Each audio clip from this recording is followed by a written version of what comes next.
So the first thing you're going to need is the proper tools.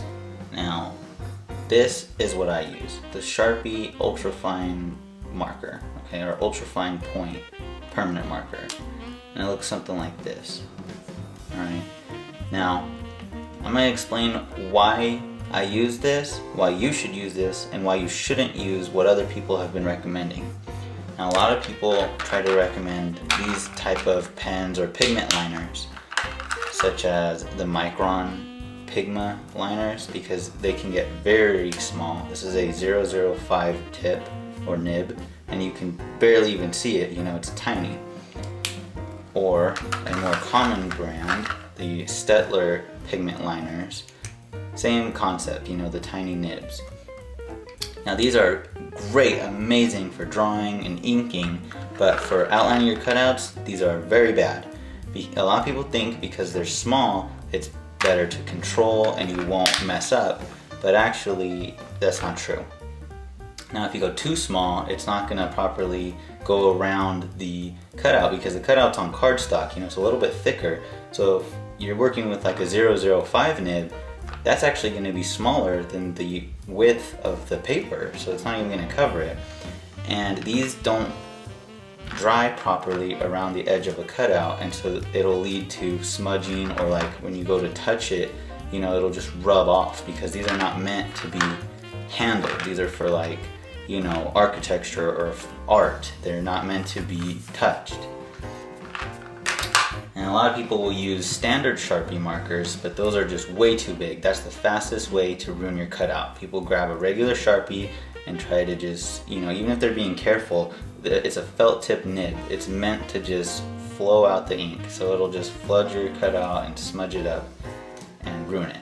Now you want to use this because you get the best of both worlds. You get a smaller nib and you get a little bit of bleed, which you want, because when you're cutting a cutout, and this one's already done, but when you cut a cutout, you're actually flaking off just a tiny bit of the ink when you're going over it. And so the bleed not only will make the edge black, but it'll just enough fill in that black line so you get that solid black border around it. And that's why you want to use the Sharpie ultrafine point markers above any of these other tools. Alright, so here's how we outline them.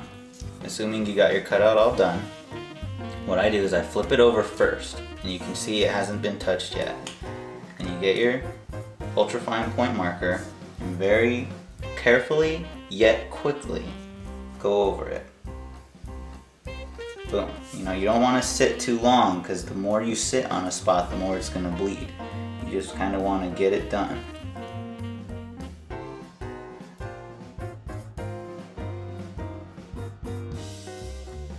Now once you get the back side done, you're going to want to flip it over and do the exact same thing around the front. And the reason you do it on both sides is so that it properly fills in the entire border. Don't worry too much about what this is going to look like, because you're almost never going to see the back side of a cutout. You know, when you're using it properly, you're only going to see this front side.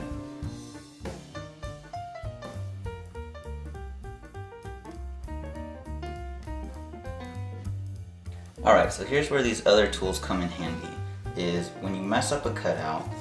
I don't know if you'll be able to see, but there's just like a little bit of bleed here, a little smudgy on the inside of this B right here. Now is when you can use these, where it's going to sit on top of the paper, not on the edge. You take this, again the small nib, you go in, and you basically just go over where the bleed is to smooth it out and make it look like a straight line. And if you do it cleanly enough, you'll never be able to tell there was a bleed there.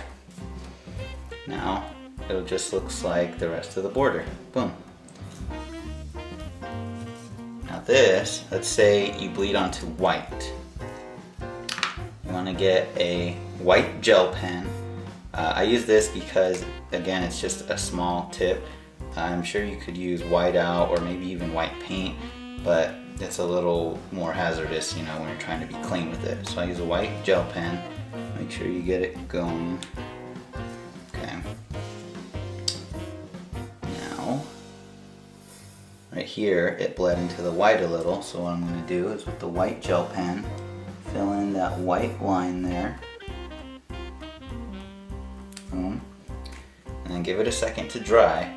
And this isn't always necessary, but if you need to go back again, let's say you put a little bit too much white, once again you just go back with a pigment liner and very carefully clean up that black edge. And boom, there you go, you fixed the bleed.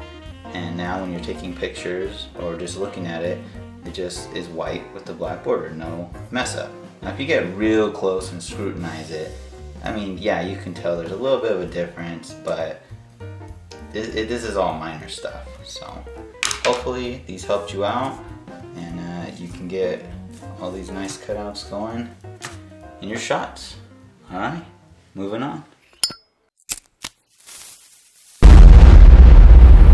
That's crispy.